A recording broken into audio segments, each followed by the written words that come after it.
day Queen Jezebel died. One of the worst deaths in the Bible. Queen Jezebel was one of the most wicked women in the Bible. She was the wife of King Ahab of Israel, and she led him into idolatry and Baal worship.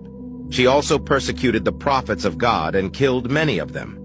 One day Elijah the prophet prophesied that Jezebel would die a terrible death. He said that dogs would eat her flesh in the field of Jezreel. Years later, King Ahab was killed in battle, and his son Jehoram became king. Jehoram was a wicked king, just like his father. He continued to worship Baal and to persecute the prophets of God. One day Jehu, a general in Jehoram's army, was anointed king by Elisha the prophet. Jehu went to Jezreel to kill Jehoram and Jezebel. Jehoram was killed in battle, and Jezebel heard the news.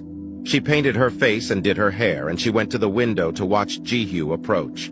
Jehu saw Jezebel at the window, and he shouted, "Who is on my side? Who?" Two of Jezebel's eunuchs looked out the window and said, "We are on your side, sir." Jehu said, "Throw her down." The eunuchs threw Jezebel out the window, and she fell to the ground. Jehu rode over her with his chariot, and her body was trampled by the horses. Then Jehu went into the palace and ate and drank. Afterwards he said to his servants, "Go and bury that cursed woman, for she is a king's daughter." But when the servants went to bury Jezebel, they found that only her skull, her feet, and her hands were left. The dogs had eaten the rest of her body, just as Elijah had prophesied. Jezebel's death was a terrible death, but it was a just punishment for her wickedness.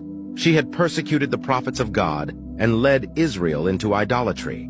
Her death was a reminder that God will not tolerate wickedness, and that he will eventually punish those who sin against him.